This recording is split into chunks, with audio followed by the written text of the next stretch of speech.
on the streets of Cincinnati and how that thing has exploded, gone national, definitely gone racial and political. So I want us to actually, before all these great people speak, watch the video.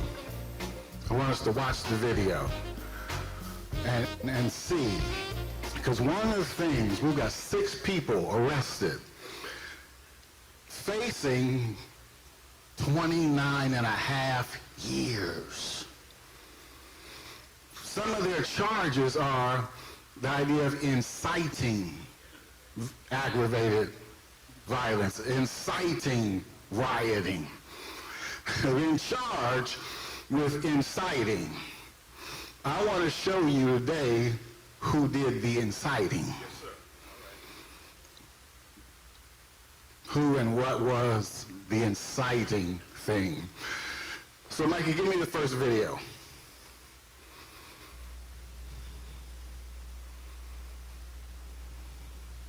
I don't like technical difficulties.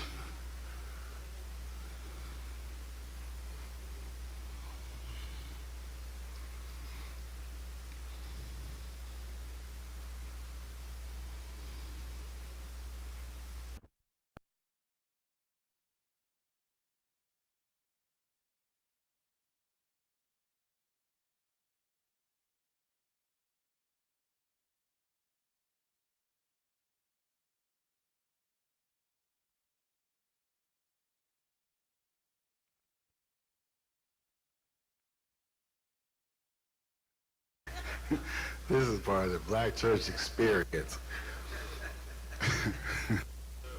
Sadly, but it just is.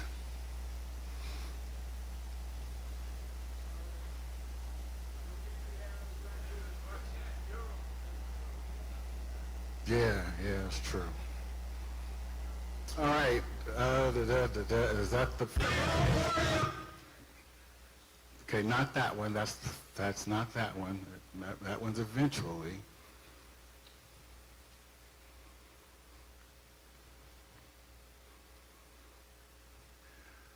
Purpose of the video is to give context.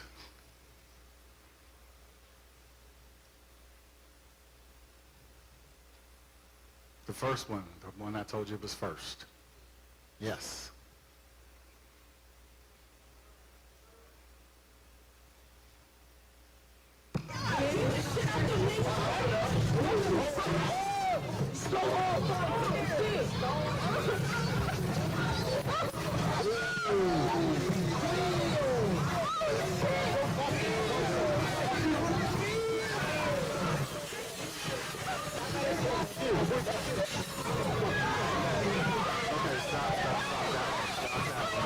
Stop that one, because you know what? That one's not racial enough. It's just a whole bunch of white people fighting downtown. And that one didn't go viral, it didn't go national, it didn't go to J.D. Vance or Bernie Marino, because that one is not happening right downtown on the banks in the city of Cincinnati, but it's not racial enough because there's no black people involved. Show me the next one, please. Show me the next one.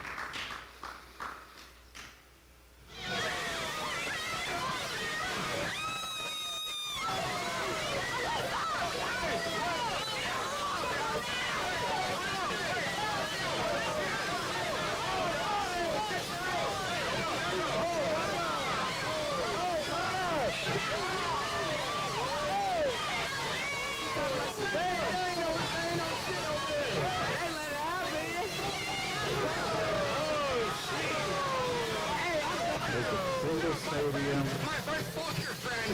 You saw the whole fucking thing. No one said a word fucking to unstretched. Not one word. You guys are picking a fucking fight. You guys came out here to pick a fucking fight. Do not start this shit with me at all. Oh, there was no business? All you gotta do is no business fighting? All you gotta do is lie. Okay, you can stop. Now, that one does have some black people in it, but they're not the combatants. That's downtown Cincinnati. But that fight is not racial enough. It's not black people against white people. So it's not going to go viral. It's not going to go national. But now give me the fight that did. Give me the fight that did.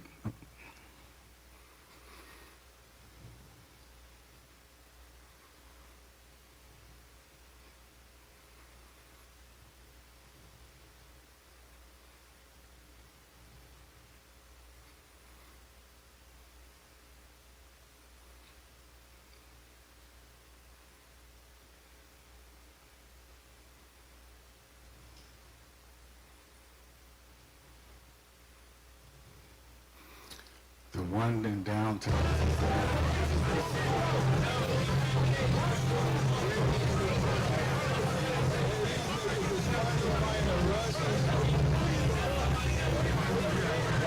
sure you started from the beginning. Mikey, go back. Start it from the very beginning. No, now I don't even want to see the slap yet. Start it from the very beginning.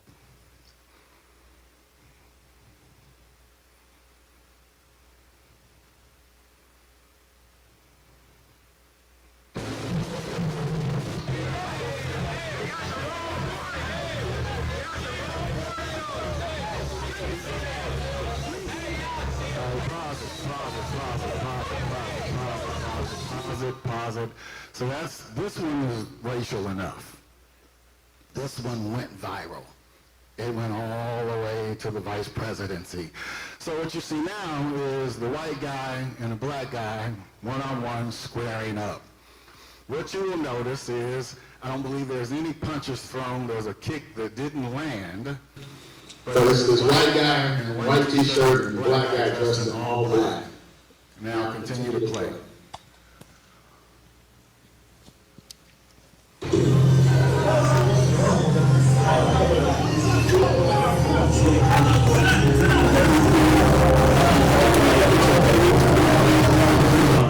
So then you see, because this is more racial enough. So then you see the black guy step in between the two combatants and say, pause, stop, chill out, chill out, chill out.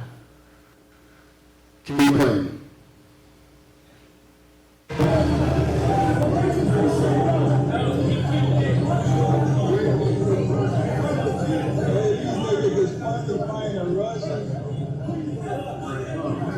Pause. So I got like 100, probably more now, hate emails and hate whatever. Because at this point, fighting has stopped, combat stopped, somebody broke it up, and I said, now just walk away. Just walk away. Same question I always ask of black folk, well, why did he run? If he just not run, the fight has been broken up. Now just walk away. I'll even give you a better than that. Back away. Okay, might be safer. Just back away. You back away, this thing stops, Holly doesn't get punched out, and it ends, you just walk away. But watch what he does. Just the opposite of walk away. Watch this.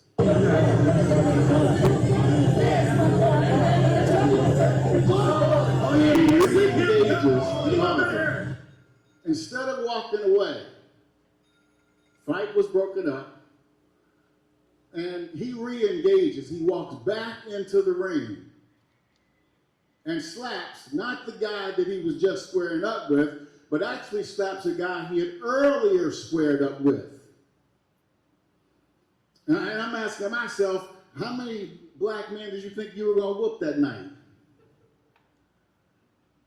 Instead of walking away, he walks back up and slaps a black man. Now, for those who don't understand that, remember, you don't tug on Superman's cape. You don't spit in the wind. You don't pull the mask off the old Long Ranger, and you don't slap a black man in the face.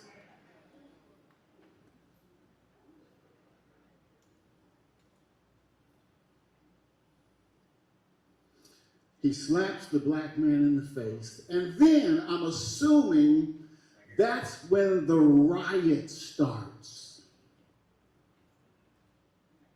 Because they're calling it aggravated rioting. I'm assuming that's when the riot starts.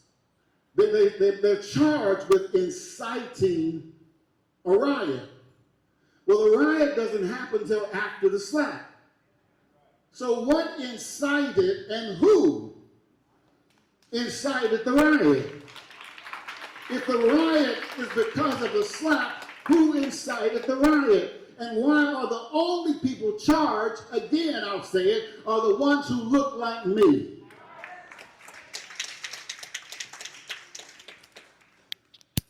You charge them with inciting a riot, but you don't charge the person who incited the riot. So that's why state representatives are here, council persons are here, and other community leaders are here, and the community is here. Because I don't know if the city of Cincinnati understands. People are not going to sit down for this. The streets are talking, community is angry, they want and believe in justice. And right now, what we're seeing is unjust. I'm going to ask State Representative Cecil Thomas, he would come as we continue.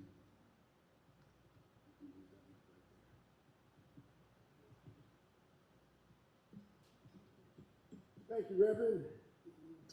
I'm sorry, Cecil. As he's standing, if any of you would love to come and stand with us, please. Community, anybody, come on. The more, when they see this on the news, they'll see us all standing together. Anybody, everybody, come on.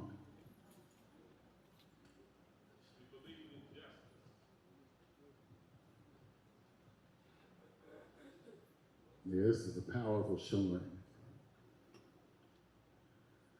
While they're coming up, can you place that shot of the 6 individuals that have been placed under arrest and charged, facing 29 years? Can we place that shot up on the screen, please?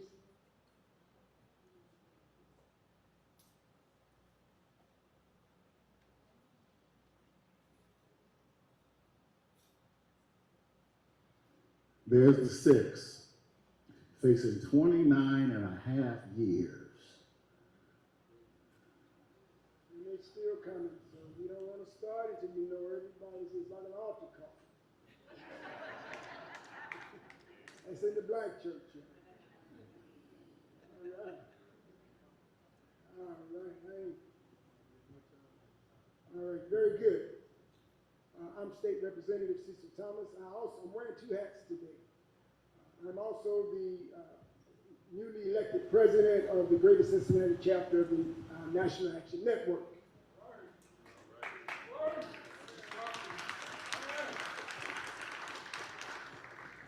On August the 6th, the city of Cincinnati called a press conference to give the citizens and the media an update regarding the downtown brawl. As an official and community leader, I was asked to attend.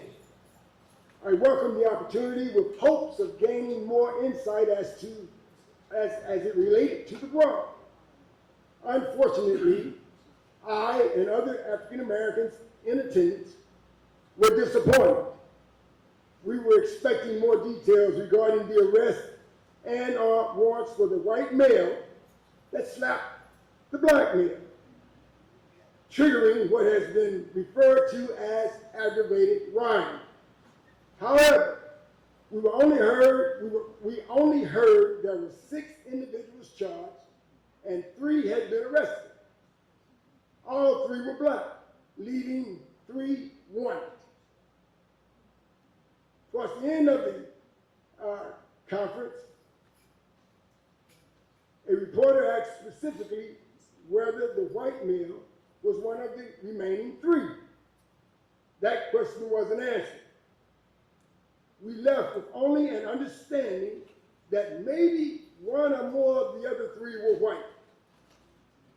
The next media report indicated 2 additional arrests, but both again were black.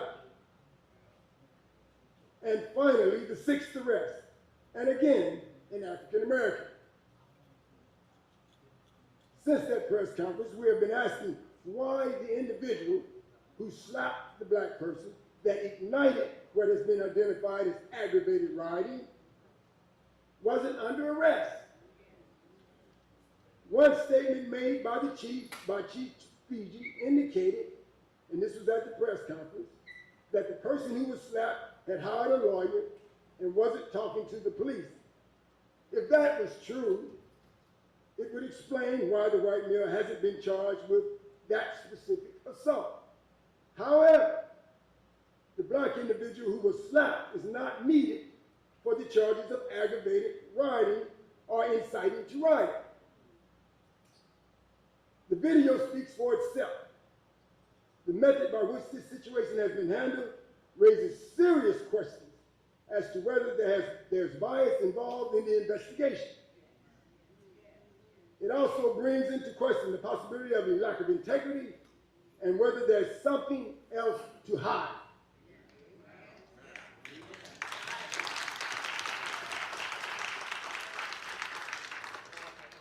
The black community of this city demands to be respected.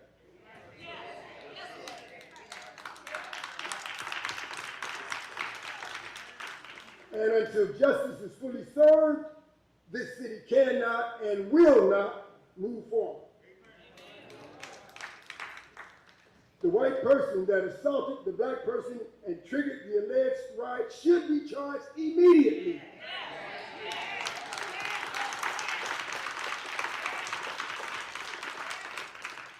And if there's any footage of any other white person brawl, they should also be charged.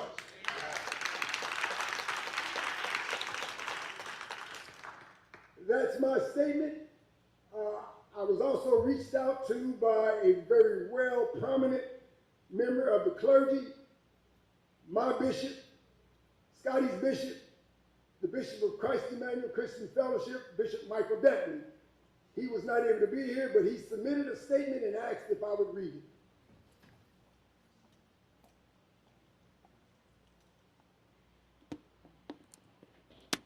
He said, the African American community in the city of Cincinnati has been patient while also highly suspicious of the way the incident downtown 2 weeks ago has been handled. We have watched the arrest and charges made against 6 black people, while the perpetrator of the event has yet to be held accountable for his initiation of what has been called a brawl. This incident has drawn unnecessary politicized national attention because the white man who allegedly provoked the physical response from the black people who were the targets of this hate speech and physical assault retaliated. We are demanding answers to the following questions. Will this individual be charged for his role in this incident? And when will he be held accountable, just as the 6 others have been jailed for their participation? The African American community in the city will not rest until equitable treatment of all involved has been executed.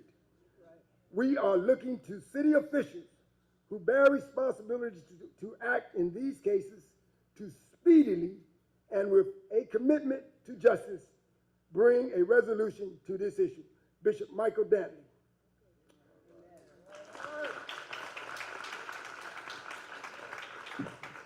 I will now turn it over. I believe we have maybe 3 or 4 additional speakers, and then we'll move from there.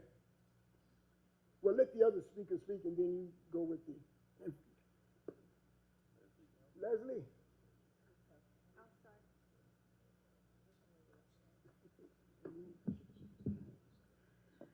Good morning. I'm Pastor Leslie Jones, and I am the lead organizer with the Amos Project and also the pastor of Truth and Destiny United Church of Christ.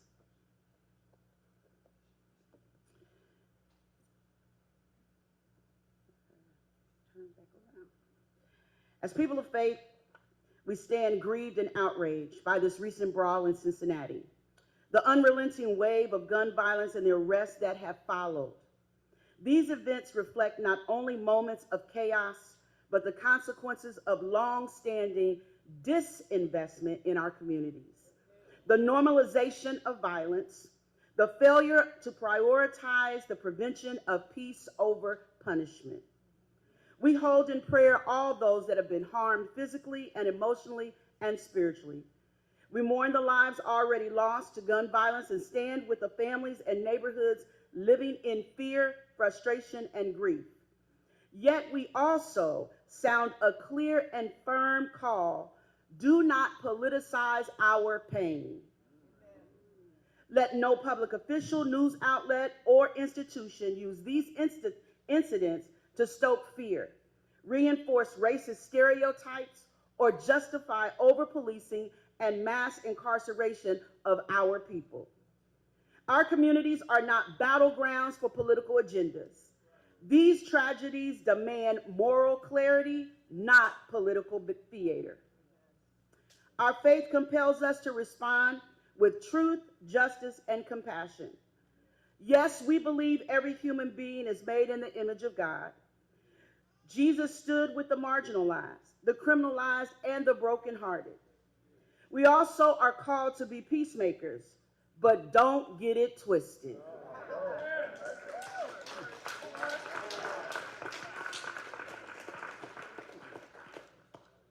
We call on the arrest of every individual involved in this incident, regardless of their race, nationality, socioeconomic level. Just because you have money does not eliminate you from being prosecuted. So we call on every elected official, law enforcement, and the broader community to fully consider your investment in trauma-informed care, in our young people, and our community. We demand the arrest of all individuals involved. As a person of faith and as a clergy in this community, we are often called on to quiet our people. We're often called on to have them simmer down. I've been in conversation over this last weekend, and our young people, they are watching this.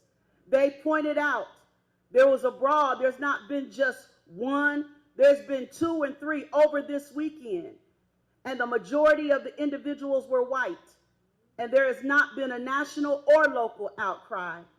Our young people are restless, and they're watching. Our community is restless, and they're watching. Since you don't think young people vote, old folks do. And they have told me they know how to vote. They know how to answer if you don't prosecute this gentleman. And we're not talking about, we're demanding prosecution in the next 24 hours. Thank you.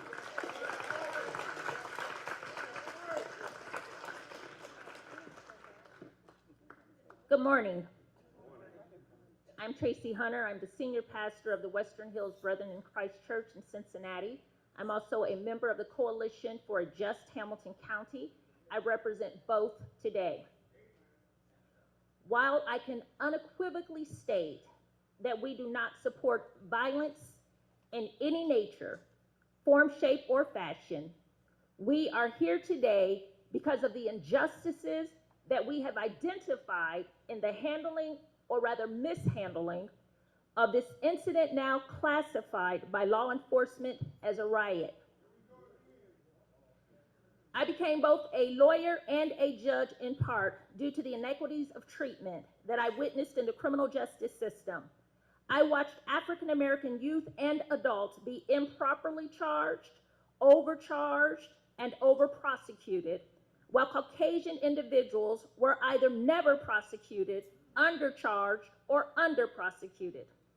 Unfortunately, in Cincinnati, Hamilton County, Ohio, after 30 years in the legal profession, this practice has not changed. Police and prosecutors have great latitude in how they charge cases. It is easy to manipulate charges, and that is the problem we have identified in this case. 6 Black people have been indicted, charged with 2 felony counts of aggravated riot, 3 counts of felonious assault, and 3 counts of misdemeanor assault. But the white individual that appeared to incite the fight or riot and the other white individuals involved have not been charged at all. The white individuals should be equally charged. Right.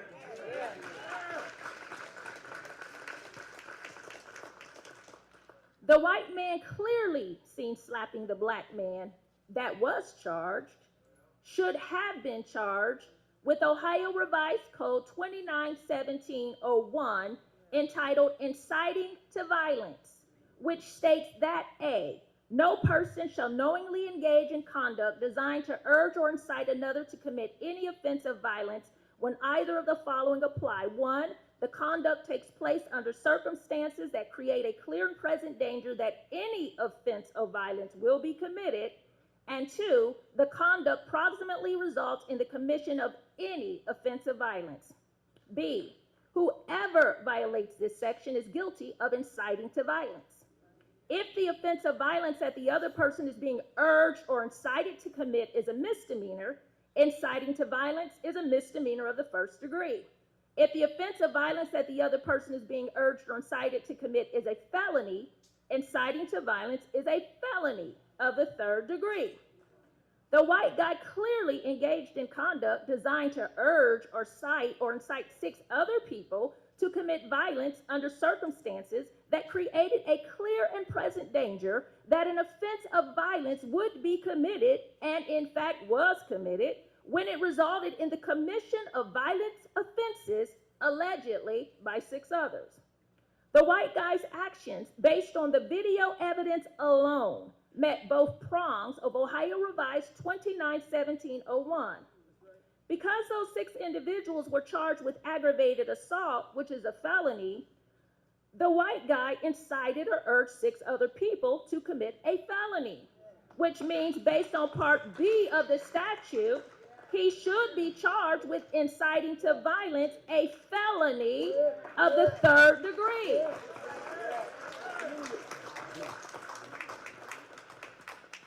The white guy should also be charged with violating Ohio Revised Code 291702, entitled Aggravating Riot.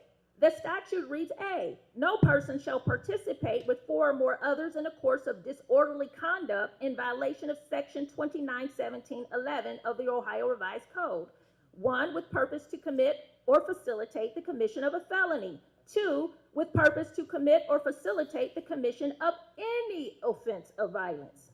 The white individual participated in the alleged riot after inciting violence. He clearly intended to commit violence when he slapped the black man and set off the chain of events, meeting both sections 1 and 2 of this statute. No slap, no scrap. No slap, no scrap. Yeah, that's right, that's right. Finally, he should have been charged with assault under Ohio Revised Code 290313A, which states A, no person shall knowingly cause or attempt to cause physical harm to another. The white individuals involved have been treated as victims when they should also be treated as suspects, perpetrators, instigators of crime, including violence and assault. Where are their mugshots? Do they have past criminal records of assault, violence, inciting to riot, or other criminal conduct? We don't know. The CPD and city have had ample time to review the video footage and to perform an investigation. If they found enough evidence to charge 6 black suspects, they should have found enough to charge the white perpetrators and instigators as well. Thank you. And before I end, who's fighting for justice and to identify the suspects that killed Krishanda Wins? We want justice for Krishanda Wins. She was not punched. She was shot in the back. She was killed. Where are the suspects who killed Krishanda Wynn?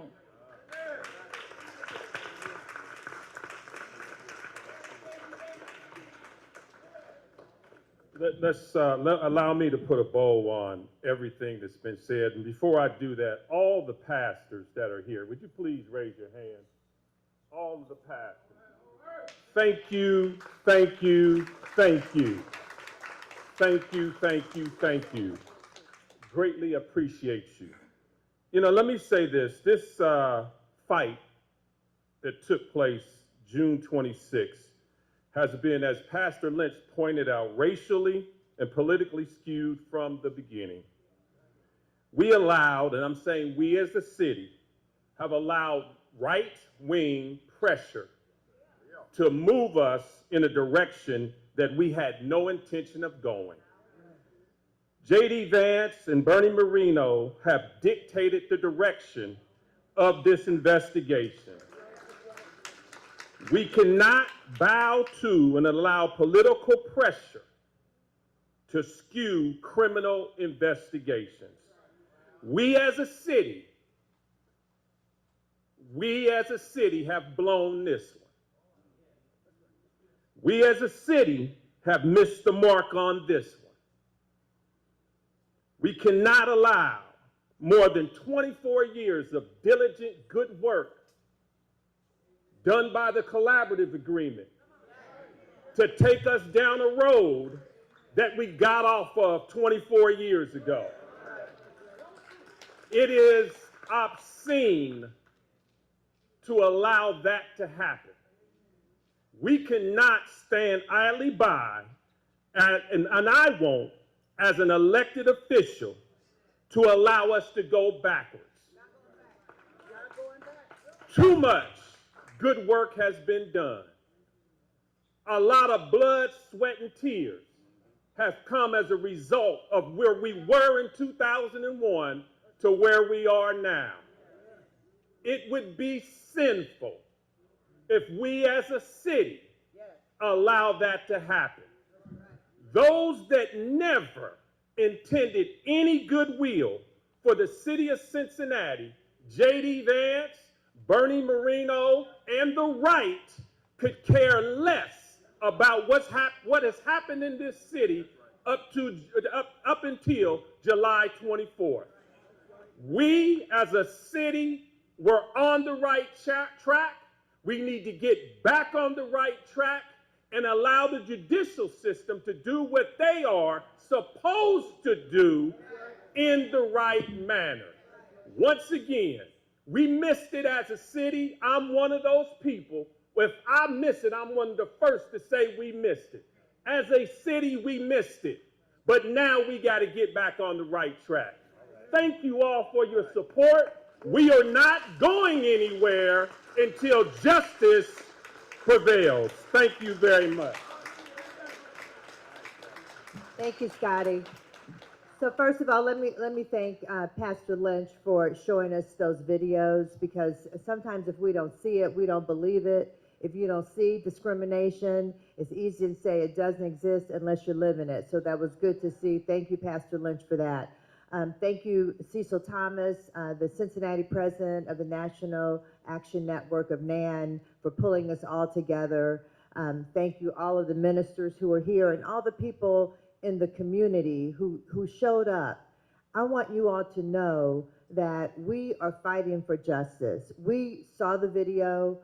It's been 2 weeks. It's been over 2 weeks. We saw that video. We saw who incited that violence. Thank you, Judge Tracy Hunter, for going through Ohio Revised Code 2917. When you look at 2917.01, as Judge Hunter did a great analysis of it, a great explanation, but you're looking for the proximate cause. Who or what was the proximate cause of the violence? And we know it was that slap. We know what wasn't shown in the video, what couldn't be heard, is how those men were standing around, getting ready to fight, and saying things like, get that in, get that in. We know those words are inciting violence, and the actions are inciting violence. And so everybody involved in that violence needs to be charged.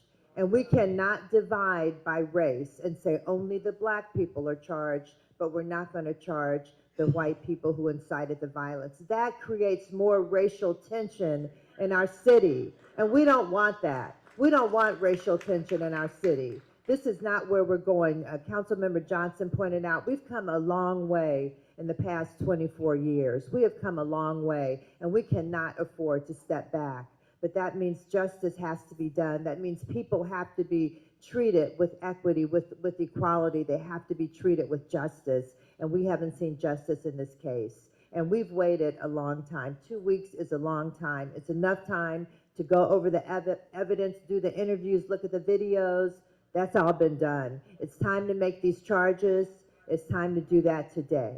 So thank you, all of you, for coming. We appreciate it. And just know that we are here behind you. Amen. Everybody, don't leave. Don't leave yet. Scotty, come here for a second, please. Don't leave.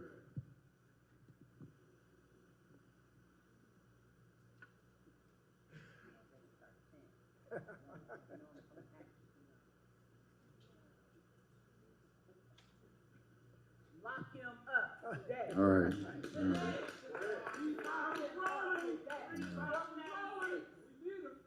All right. So let me just thank everybody. The church is always open, always available, and you are more than welcome.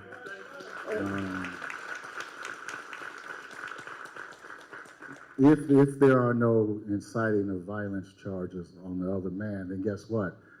Inciting of a riot, and there is not charged, that means there was no riot. That means everybody goes home. That means everybody goes home. If he didn't incite a riot, then there was no riot. You can't charge me for none of that because it never happened. So I whispered to Scotty because I think in a day or two he's got something powerful to present that I think needs to be presented, but he said they can't do it right now. Because I hate to just send us out of here with no marching orders.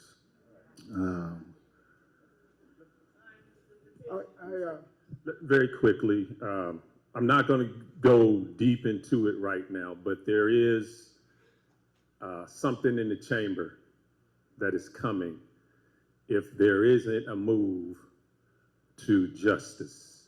So, I mean,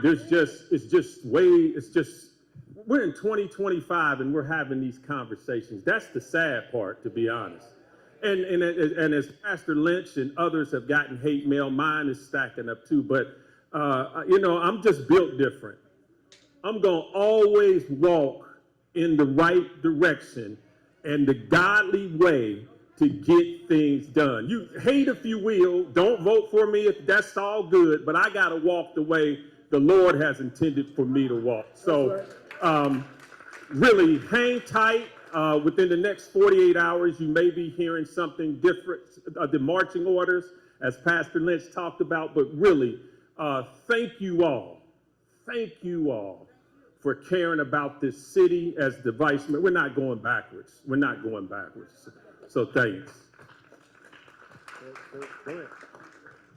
With that, we're going to open it up for questions. Everybody can take the seats, and then we'll just have, we want to hear what the thoughts are as a result of what you all have heard and seen, especially questions from the media as to what has been said here.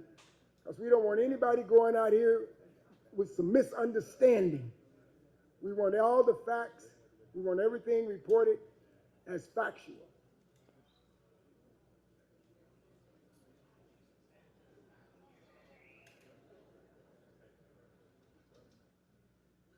All right. Okay, appreciate it. So very good. Any thoughts, comments, questions from everybody who showed up? Because we don't have all the answers.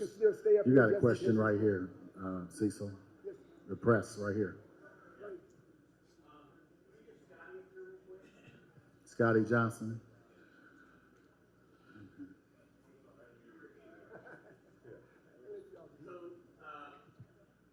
Scotty, as a former police officer, what could possibly be taking so long to make a decision on prosecution? What I don't know. Because honestly, we've solved homicides in 2 weeks. So I don't know, David. That's a great question. That's a question for the police department. I don't know. As a former investigator, between us two right here, you talk 30 years of investigations, specifically with the city of Cincinnati. I don't know. I really don't know. That's a good question. The only thing I can conceivably think of is that they classified him as a victim. And they ran with it without a real thorough investigation. This investigation should have been turned over to our CIS unit, our criminal investigation section, where we have a lot more access to a lot more equipment and a lot more experienced investigators to follow this, simply because of how the city allowed this to spiral out of control. And the charges, I think that might have been too quick to classify him as a victim. I don't think so. And then, I mean, he should have been charged after they saw additional videos. He should have been charged. But why? I don't know.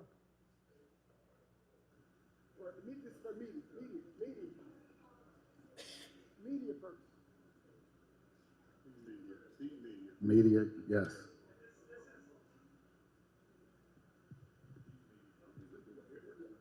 Yeah, I got you.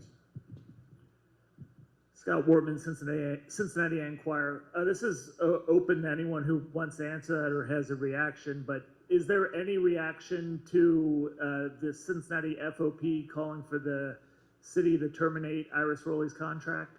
No, she won't go. We're not going to be distracted on that issue. We're focused on the brawl. You can have that press conference at a different date or whatever, but we want to stay directly laser focused on why we're here.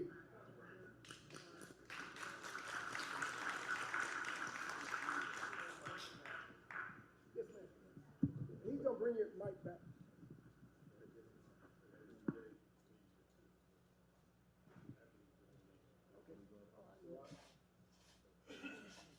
Get to all the media questions. Let me just take some personal prerogative as pastor of the church. I solidly support Iris Rowley. And there's a petition that we want all of you to sign to show our support for the 25 years of work she's put in to hold police accountable in the city of Cincinnati and taking a model around the country. So please go online, sign that petition. I just took a piece of personal prerogative.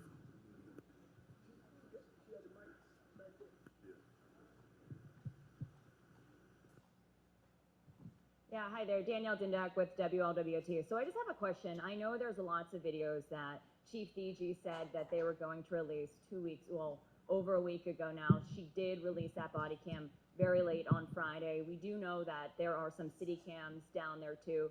We haven't got those either. Have you guys been able to talk to police about this ongoing situation to try to get some answers for people? I know our station asked to try to find out if that guy who threw the slap would be charged. I think sometimes we're also running into some roadblocks currently, so I just didn't know the best way to kind of proceed. I think we all have been waiting patiently and allowing the professionals to do what they're supposed to do. So to answer your question, no, I have not engaged anything beyond what has been done at press conferences and things of that nature, because we understand that you step back and allow investigators to do what they're supposed to do.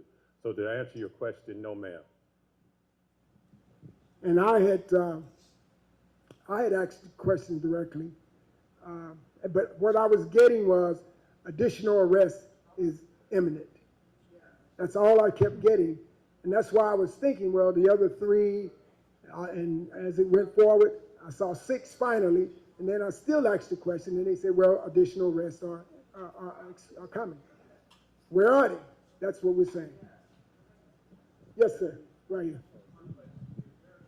He's media, y'all. He don't dress like that.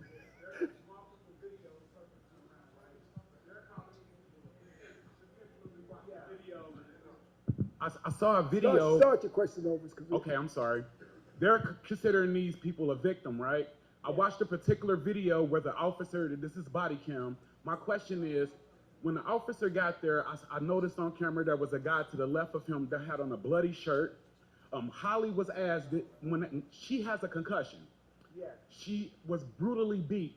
When they talked to Holly and asked Holly, did she want to make a police report, Holly walked away from the police, got on her cell phone, and disregarded the police question. They never asked the guy to the right of him that had on a bloody shirt, do you need help? I was wondering, they never asked them at all, do they need 911 assistance before they even asked them, do they want to make a police report?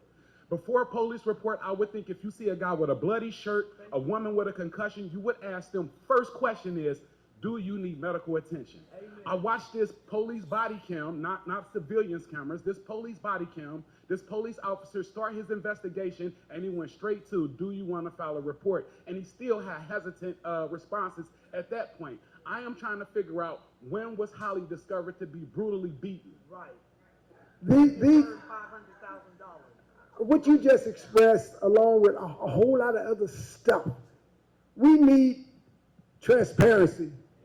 We need, because there's a lot of questions and concerns. So that's an adequate concern, and this is why we're having this meeting today. We are demanding openness and transparency to cover the entire situation from the beginning to the end. Just that simple. Oh, Chief has to answer the question. Absolutely.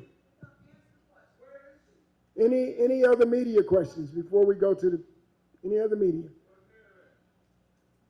Yeah. Any question? Over here, someone was over there. Yes, ma'am. Oh, wait, we got to get to Mike. He's running, he's coming. So while he's getting to that, folks, this is about action. We've met, Scotty made it clear. We're tired of asking the questions and having another meeting. We got to get answers. I would like to know, what can we, the people here, what can we do? I'll tell you exactly what you can do, exactly what you're doing right now. Standing behind a core group of folks like myself, Vice Mayor Kearney, Scotty Johnson, standing behind them when they really begin to push the establishment, really begin to push that envelope. That's the most important thing, is to strengthen. Very quickly, sis, reach out to City Hall, all 7 other council members, the mayor's office, the prosecutor's office, the police chief. Keep reaching out. You possess the power. I got power because you allowed me to have it. So thank you. Keep pushing.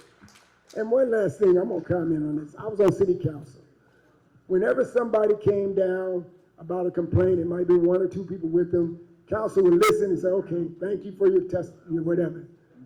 But if you all show up and they look out there and see all of these votes, I guarantee you, you're going to get a response. It's just that simple. So, yes, sir. Scott, Mike. Where's my man with the mic? All right, so what he just said, if from the community you've got something to say or a question to ask, just do like we just line up. That way he doesn't have to run all over town. So if you got something, and so Sean, come up. Since you got the mic, come on up. My question is very, it's a simple, straightforward question, but I believe it's probably difficult. But my question is, how much national and state influence is dictating how this investigation is shaping up? Words have, power, especially when it comes from folks like myself, like elected officials. It carries in a significant amount of weight. A lot of what's that guy, Vivek Rams, the Swamasamy and Marino and J.D. Vance, a lot of what they have said fuel the flames, cause more anger. I got messages at my office, individuals calling in, using the N-word. all of that.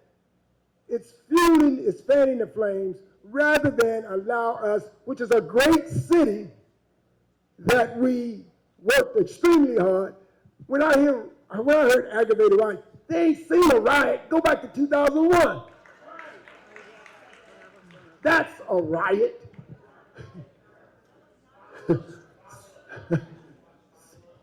So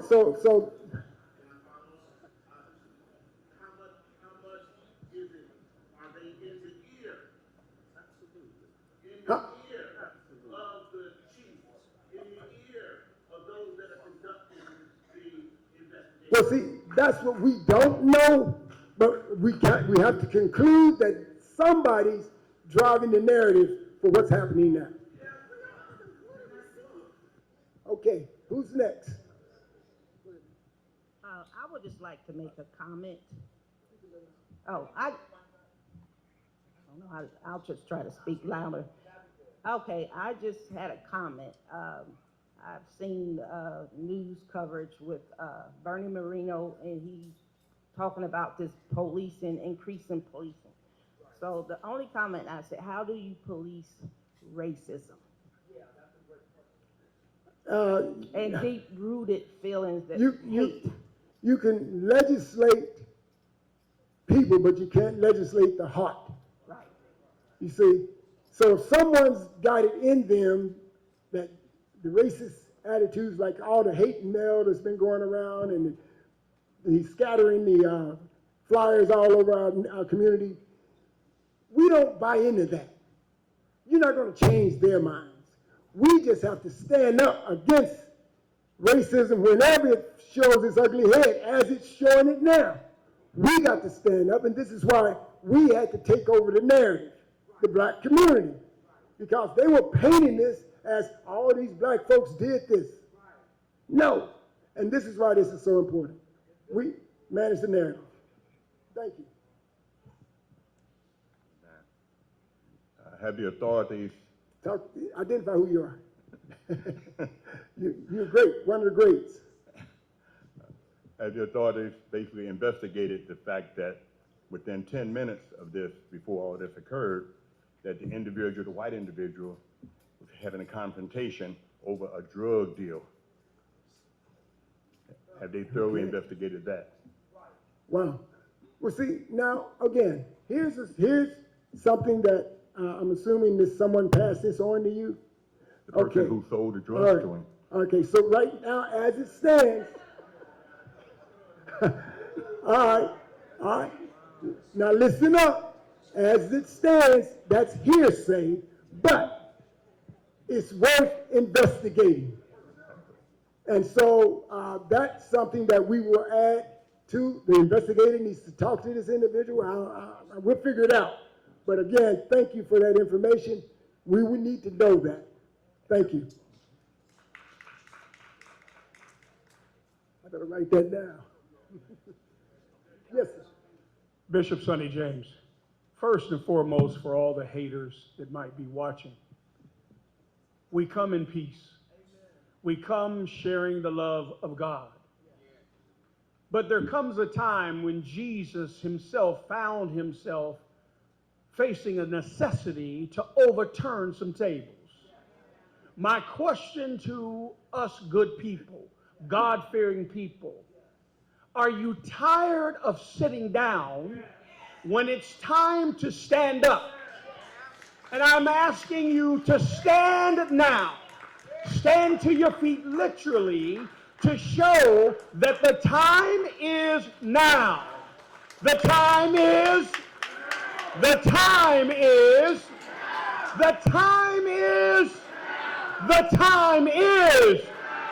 black people all over America. The time is now to come in love, to share the love of God, but to expect those that think they run something to understand they don't run much but their mouth.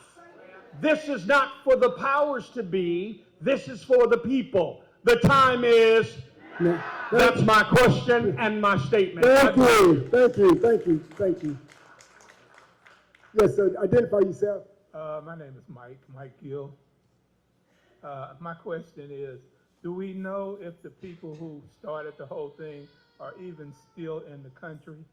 And if they are still in the country, can they leave when they get ready, or what's being done there? See, again, that's another question that we need to get to the bottom of. One of them we believe was from Russia. We kept hearing that. And we also kept hearing that the individual that was from Russia, which I believe is the individual that did the slap, also had been charged criminally 2 other times in this, and convicted. Our good friend Keith Fangman supposedly was one of them, our great FOP president in the past. Charged him with something. So my point is that we need these answers. And I said this to somebody else. Had that individual been Hispanic, he'd be sitting in the ICE lockup right now. Let me also answer your question, Mike. The fact that we don't know, now the fact that we don't know is one thing, but the fact that our elected officials don't even know, the fact that that information has been kept from them, and I personally don't know who holds that information. I don't know who, I got an idea who we should be dealing with, but the fact that even our state rep, vice mayor, in charge of the Law and Public Safety Committee, they changed the name, what's it called now? In charge of safety and governance, they don't even know. So we got a serious problem, and we got to figure out how to get the answers. Thank you. Thank you for that question. Yes, sir. Identify yourself, please. Elder Isaiah Newberry. And Cecil Thomas, not totally agree on what you said 100%. Like been said, sure, the police department needs to quit being lazy. And the police chief who's in charge, she needs to quit being lazy too. Because like been said, all the township police departments here in Cincinnati, they're doing their job. But in the city limits, how should I say this? They're just not barely doing nothing. You just keep letting folks just get away with everything. And folks are tired of all the mumbo jumbo and foolishness. And the man who slapped the black person, of course, he should be charged. No excuse, period. And like been said, what you said about Bernie Moreno is so true. He needs to quit being lazy. And if you can't work with the people, well, then get out and stay out. Thank you. Thank you. Thank you. That's an example. His comments are an example of what people are feeling in the community. And see, we got away from that. We pushed real hard to get away from that. But people, we're eroding our relationship between citizens and police. We're even eroding our relationship between the citizens and our administration, our government. And we got to turn that around. Yes, sir. Jimmy Wilkerson, member of the New Prospect Baptist Church. My question is, we hear that the white guy, Russian guy, has been lawyered up. Now we got 6 members that's been arrested. Have they been lawyered up? It's a problem because, they each are facing, I hear, 29 years. So we're trying to find out whether or not, do they have lawyers or do they need financial help to get good lawyers? We haven't had any discussion. Thank you. Come on up. I was getting ready to say one of us has talked to one of them. They definitely need help. Some of them have like attorneys, but we're talking like good attorneys. They need help. And so actually today I'm reaching out, back out to some families to bring them together so that we can figure out, because if we're the church, then that's one of the things we should be concerned about. Because not only do they need help with attorneys, but some of them had jobs, they'll lose their jobs, they housing, as well as some of them have children, and the children are in need as well. So stay tuned, we will have something so we can make sure that we are also helping and taking care of them. And folks, keep in mind, when folks are charged with something, that's an allegation. That does not mean it's all true or whatever. And so we treat them according to the law, innocent until proven guilty. And that's where we have to stay focused. These folks need help, obviously. So we'll move that. Yes, ma'am. Hi, my name is Kathy Goodwin-Williams, and my problem here today, or for the last couple of weeks, has been the media and their lack of desire to share the whole story. I know I'm going to go out on a limb and make the assumption that at some point, one of you, somebody, has had access to the beginning of the video, the Slack. But all we see, I've looked at every local news station to see if at some point that piece of information will be shared. To this day, it has not. So I'm curious to see what's going to come from this meeting today and what will be shown on the news. What bits will be shown on the news moving forward? I'm saying it again. There is a beginning to the situation to where the initiator of this brawl started with a Caucasian man kicking someone's car and slapping him. We've not seen any of that at any news media outlet. So why are you here today? What is it that you're going to show tonight on the news? The only thing, I'm just going to say it, we have got to get out and get to these young people to get them to vote. David, I know you're doing it. Where is he? Did I see him? No. Well, NAACP, but it takes more than just that organization. We got to turn this around in 2026. We know that these people have been emboldened, and it's only going to get worse. So we have to turn this around and get out and get these young people to vote and get in their pockets here. That's all they understand. We've been disrespected. If we've never seen disrespect before these last 2 weeks, they have told us it doesn't matter. We don't care. We're seeing it in Congress. They don't care about what we think. So the only thing that they understand is we got to get in their pockets by stop spending our money. And whatever that looks like, that's what needs to happen. Thank you. And I stand with Ms. Parks, Iris. I don't live in the city limits, but I work with a lot of children and families. I stand with you all. The work has to start. Thank you. Thank you, dear. I see. No, hey, whoa. Keep it. No. Oh, is he going to answer? Fine. All right, wait, give him a mic. I didn't know he was raising a hand. Oh, I got the mic. Well, let me. Hey, everybody. Thanks for letting me answer. My name's Brandon Oob. I'm a photographer with Channel 5 WLWT. I can't speak for every station, only ours. The way this works is that we'll be on different stories every day. So maybe I'll be doing something in Blue Ash Monday and something. But I have been on this story 3 times now. I did last Wednesday, and I promise you, I put that slap on. I promise you, if you go and look at our video, our package from Wednesday, it is on there. I put it on there at least maybe 3 times. I started the sequence each time with the beginning of it, regardless of the stance of anybody. That is what happened, and that's what I put on air. Hi, I just want to mention one more thing to help clarify what Brandon said. So I think from the beginning there was a lot of questions. Oh, I'm Danielle Dindak again from WLWT. So yeah, I'm Channel 5 as well. So the issue is, I think from the beginning, all sides said, why are we not showing this video?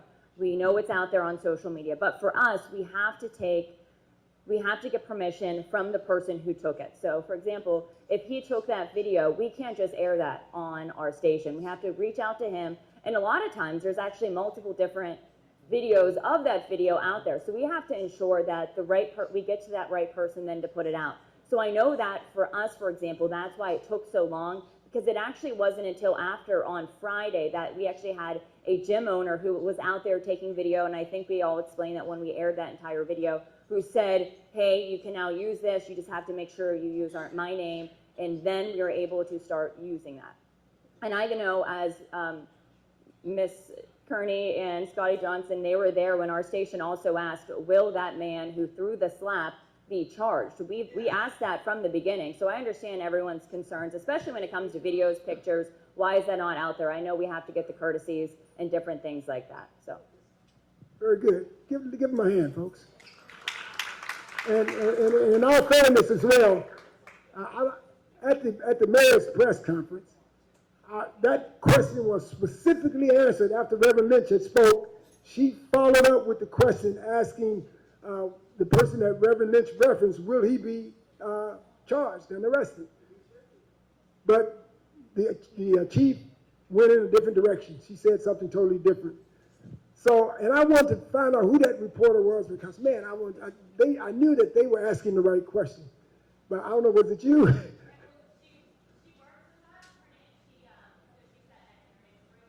Okay, Rachel. All right. Yes, ma'am. Good morning, family. My name is Katrina Davis. I'm a proud member of New Prospect Baptist Church. I'm here on behalf of my people. You are my people. You seen the video, I seen the video, the chief seen the video. She's missing like Waldo. Like, where's the chief? Like, really, where are you? You should be right here with your fabrication. We ain't going. This is now. This not 2001. This is 2025, sister. And we gonna stand fast and we gonna stand firm. Baby, it's a shift about to happen. And thank you. Show your face and take off your mask. We are not here for the mask up. We here for you to take it off. Period. Thank you. Again, for the media, these are the kinds of thoughts that are out there. Folks are angry. Folks are upset. Yes, sir.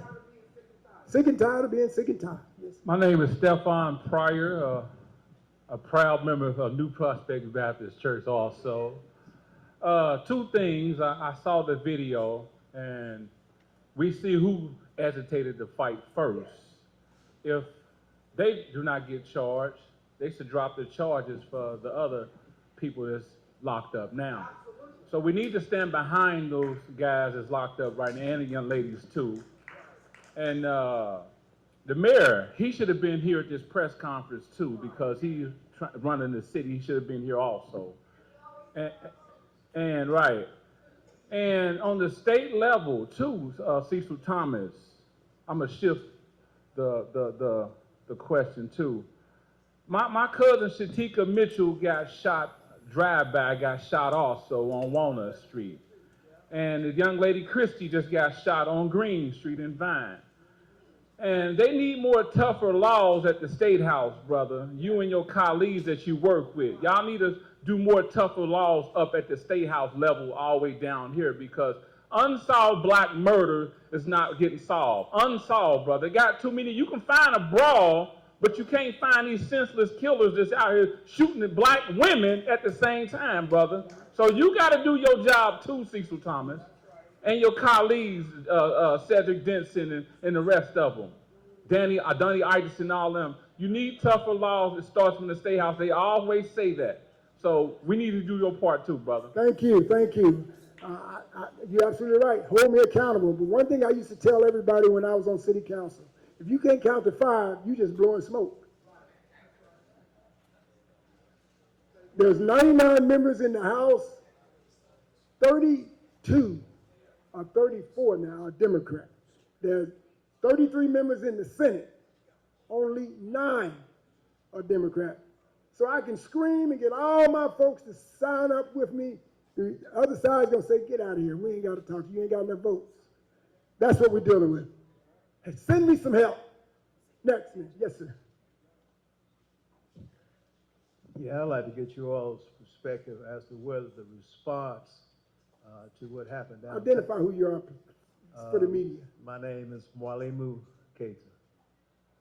And my question is whether the response to the situation downtown has anything to do with the gentrification of downtown with the changing population? That's my question. We don't know. Again, I mean, there's data that could speak to that the downtown area is gentrified. There's no doubt about that. But we don't know if there's a relationship. I know that there are some concerns down there. The folks that are living down there are concerned about issues happening in the downtown area. That's why they got the curfew and at the banks and all of that stuff. But we also have murders in other parts of our city, and we want that same concern. We want our city to focus on that and not this silliness about this brawl. Yes, ma'am. My name is Sherry, and first I want to thank y'all for this because I've been sadly watching this, very sadly watching it, and I've never seen the white on white brawl. Never seen it till today, and I thought I was really up on it. And another thing I want to say is, if they're charging them with a riot, then can't we insist that they charge them with a riot as well? They were fighting, they were down on the ground, they were kicking, they turned over things. So if the riot is being charged with the black people, then the riot should be charged with the other film. And we should spread that video around and see if it goes viral. Thank you, ma'am. Thank you. Appreciate that. Yes, ma'am. Hi, I'm Lisa Davis. I have two statements and a quick question. One, it seems as if our people, this young man got smacked. It seems as if they want him to turn the other cheek, literally and figuratively, and let him just slap the other side. That's crazy. Two, the second statement. The whole atmosphere of our government now, from the top down, was changed kind of with this person who, the way I put it, bullied, stole, robbed, intimidated to get in the White House, because I never believed that either time that person won fairly. The way he speaks and the way he reacts and the way he acts, it's changed the whole narrative of how our people in government act. And I mean, I'm only 60, and I remembered how it used to be. Okay. So now when our strong African American representatives and leaders say something or react a certain way, like the way Jasmine Crockett comes at people, I appreciate that, how she is, but I believe she would still have what she has, and it wouldn't be the bleach thing, da da da. And so the same thing with Victoria Parks. She didn't say anything wrong, okay? So here's the question. I saw someone post something on YouTube. I'm not following the law by that, but the person, it was a white young gentleman. Ask the question. Ask the question. He said that when that black guy was slapped, the other people, some kind of law, I don't know if it's stand your ground or whatever, the other people had the right to fend for him. And it was some kind of law that says they're allowed to do that. Okay. Do you know what I'm talking about? Does that? You talking about the stand your ground?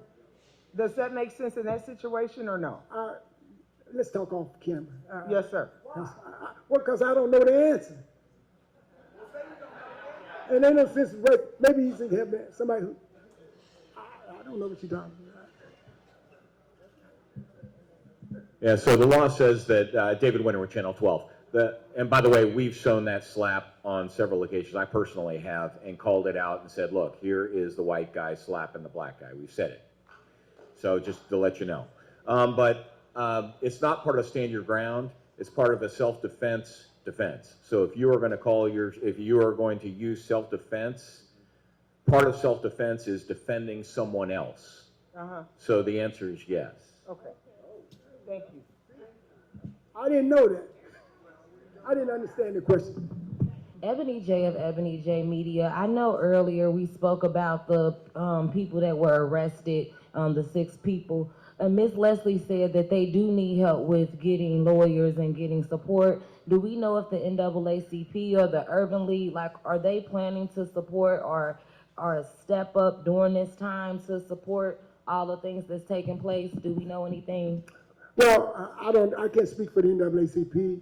The only thing I can say is NAN can be of assistance in some form or another, but we have to have that discussion with our board and all of that stuff. If there's someone here representing the NAACP, well, okay. So anyway, yes, ma'am. Hi there, Danielle Dindek from Channel 5 again. Just to get clarification, was the mayor, the prosecutor, the police chief, and other city leaders and other council people invited to come today to this? Well, I didn't send an invitation to them. I just sent it to the media. Hold on, Scotty. No, I'm saying if all of these people knew about it, they knew about it. And I'm going to leave it right there. Everybody you mentioned knew about this meeting. I believe the mayor did know because he called me right around 9:45. But I just let it go to voicemail. But I knew what he wanted. Yes, sir. All right, how's everybody doing? My name is Jay Rod. I guess I got a statement and a question. First, is there anything that can be done to offset the way these guys have been overcharged, or because bail's supposed to be put in place just to ensure that you come to court, right? That's right. Not to lock you up. Right. So I'm trying to figure out, is there any steps that can be taken? Is there a department that can be addressed? Once they have been indicted, which is what has happened in this case, the bond is set by the judge. Right. And if they can't afford a $300,000 bond, which most of them probably could not, they have no choice but to sit in there. All we can do is put pressure in the right places to make that happen. Oh, let the lawyer talk about it. Whoever is representing them can always go back to the judge and request a reduction in bond. They can request that they be released on a electronic monitoring, because in addition to setting the bail to ensure they return to court, also you at that time are supposed to identify whether or not they represent a threat to themselves or represent a threat to others. And so that's all taken into consideration, but you can always go and request a bond reduction. And so if they have lawyers, that's what they should be doing. Okay. And I know your name, but would you say your name for the record? That's Tracy Hunter. So Judge Tracy Hunter. I got another statement as well. So we got 85 days left to the mayoral election. Right. And hopefully everybody understands that the agenda and the narrative has been put in place, yes, so that they can try to have a valid candidate. Right. I mean, so I don't want people to fall. I don't even want them to fall for the smoking gun, because what we got going on is in 85 days. So October the 6th is the last day. If you're not registered to vote, we need to get you registered to vote. We need to get out here and activate the neighborhoods, all 52 neighborhoods, and get them registered to vote. Because the people that we have in office have to answer to us. Right. And so right now the narrative has been put out there that people are saying, well, we want to remove the mayor, we want to do this, we want to do that. Who are those people saying that? Right. What I don't want us to do is start questioning and saying the exact same things, because what you don't understand is why they're saying it. Right. You know what I mean? Like J.D. Vance has a brother that's running for mayor. Thank you. It was his brother. It's his brother. It's his brother, half brother. So I just want to make sure that we stay focused on what's going on. But in order to give anybody our vote, we got to make sure that they're representing all the people. That's right. If they're not representing us, if we do not have somebody representing us, then we have to put somebody in place. Amen. So for what we have to understand is the most important thing we can do right now is get registered to vote and make sure we show up. And I'm, like I said, we were just talking the other day, I'm 50 years old, and I'm one of the youngest people in this room. Right. That's a problem there. Yeah. So what we need to do is be activating our young people, and for some reason, I feel like this is a valid situation, right, because social media is running rampant and it's on fire about it, but we have to understand them, make them understand how we can organize them and get them to vote. That's what we have to do. Lastly, I'm going to say this. There's a petition that went out on Saturday for Iris Rowley. Okay. I'm disappointed that petition doesn't have at least 5,000 signatures. Right. Because I know she's represented more than hundreds and hundreds of thousands of people, right, with the work that she's done over the last 25 years.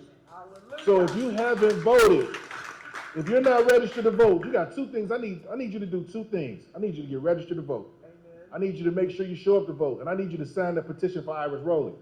And then once we leave here, Like they said, we gonna get some more marching orders, but what we lack right now in the community is black leaders. Right. They killed us nationally, locally, statewide. Right. So I appreciate when I see Scotty and Jan Michelle and Cecil and Reverend Lynch. Right. But it can't just be them all the time.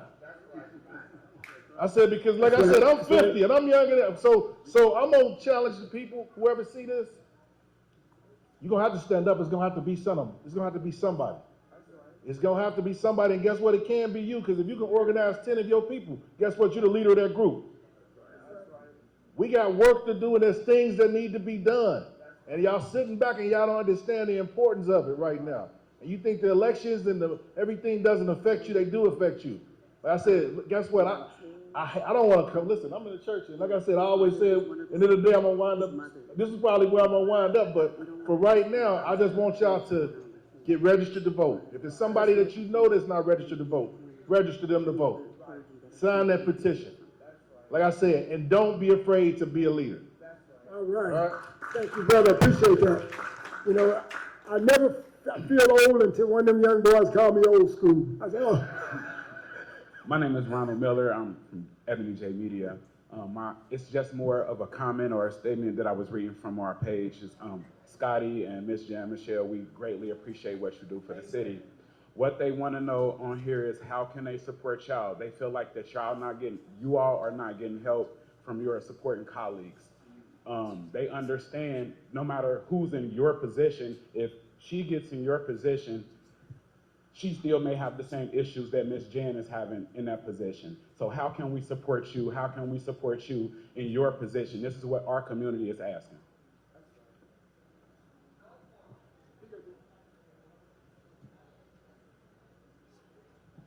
Thank you, Ronald. Really appreciate you. We just appreciate everybody being here. I think it's what Jay Rod said about registering to vote. You know, I think a lot of times our community feels like we don't count. You know, our voices don't count, but they do. They make a difference. That's why we have Trump in the presidency, because not enough of us came out to vote. So it makes a difference. It really matters. So, you know, what Jay Rod said really is the message. We got to get out there and vote. Register to vote, please. But we are here, Scotty and I, Scotty said it, we're here to serve you. You put us here. You know, we are here working for you, so you let us know what it is you want, because we are here for you, always. And then very quickly, really, when you show support for us, that empowers other younger leaders that are coming up to say, you can be authentic and be truthful. Very quickly, the one thing my dad told me when I said I'm going to run for council, he said, son, just do me two things. Be authentic and always tell the truth. That way you ain't got to never remember what you said. Try it. No matter how unpopular it may be, always be authentic. So what you can do, continue to pray with us and punch that hole in 85 days so we can get back and continue serving for you. Thank you. Amen. And talk to us, good or bad. It doesn't always have to be good, and it's not. You all know that. You all have been to public comment. We want to hear the good, bad, and the ugly, because that's the only way we can work for you and all of us working together to really move us forward, to move the whole city forward. Thank you. Amen. Again, they're facing 29 and a half years. Imagine that. You saw the video. Even if they were the inciters of it, you saw the video, right, which they weren't. They're facing 29 and a half years. Unbelievable. And the person who incited the quote-unquote riot, incited the aggravated violence, right now isn't even arrested. Has been charged. 29 and a half years, because you had a fight downtown, and the man who started the fight lost. I mean, when you saw it, I thought when I first saw it, I said, he must be Jean-Claude Van Damme. I mean, I'm figuring he's going to come out with some MMA stuff. I mean, I'm like, this white boy is like, you know, he's squaring up with everybody. He's got some, and then he just went up and for those that say, well, Reverend, it was just a tap. Remember, one of the earliest lessons we all learn, especially if you're the sibling one of the earliest lessons you learned if you didn't have a sibling, you went to kindergarten, was keep your hands to yourself. Amen. We learned that as a kid. That's right. And here you are, a grown man, and I'm sure alcohol played a part in it. Yeah. And then keep your hands to yourself. So that's why we got to stay vigilant. That's right. That's clearly why this has been racialized, and all those other brawls I showed you aren't.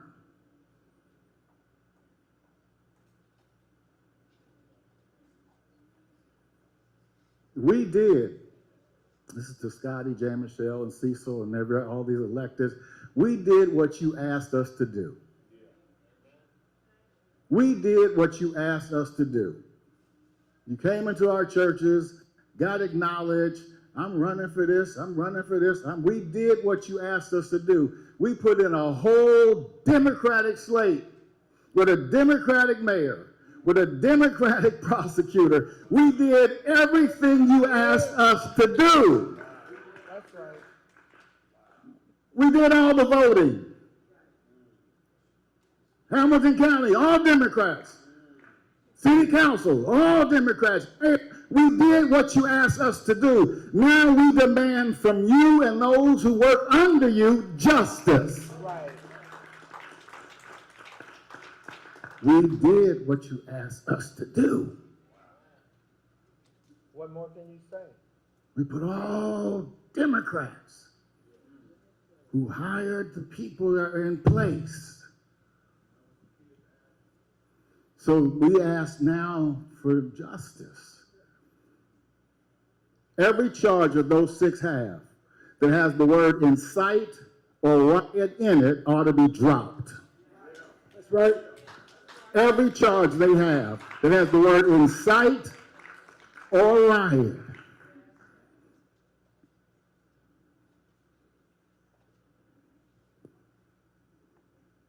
Because the one who incited it is not charged.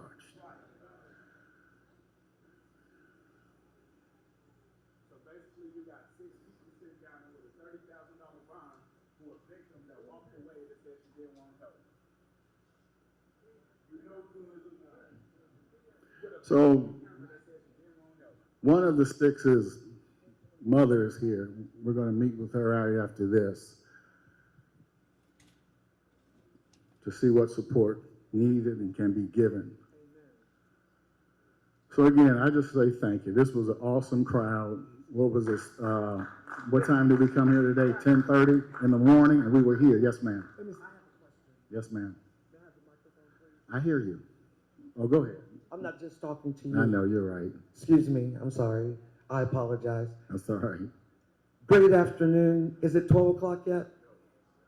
Grand Rising. My name is DJ Gwen Summers, and I am the baddest DJ in all the land. And I don't say that to be boastful, but it's facts.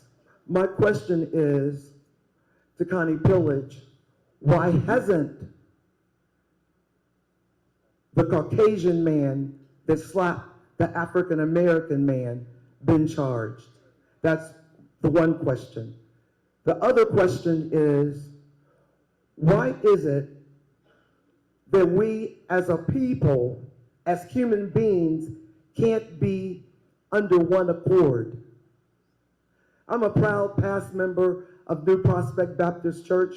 I am currently a proud member of Mount Moriah Missionary Baptist Church, Lincoln Heights, 1169 Simmons Avenue, and then I invite you all to our 100th year anniversary on Sunday, October 26th. I know you didn't come for this, but we're getting things together so that we can get on up out our seat and get on our feet.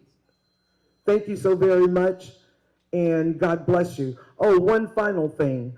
On the first Saturday in October at Mount Moriah Missionary Baptist Church, we will have for our youth a STEM program. STEM stands for science, technology, engineering, and math.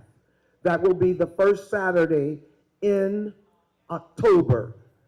So if you know any children from 5 and above, send them to Mount Moriah Missionary Baptist Church. And it starts with the kids. That's the problem, is the kids are not being taught from the ground up. That's why you don't see kids in church. You don't see people in church, and especially men. And I understand I'm running out of time, but everyone else had their time to speak, and I want to take my time to speak. And if you want the microphone, just grab it out of my hands, because I love the microphone. Okay, I'm gonna end with this. May you all keep your eyes on the prize, and the prize is Jesus Christ. Oh man, I could go on, but just know this, that God is the answer, and love always wins. I come in peace, I leave in peace. I don't mean anyone any harm or disrespect.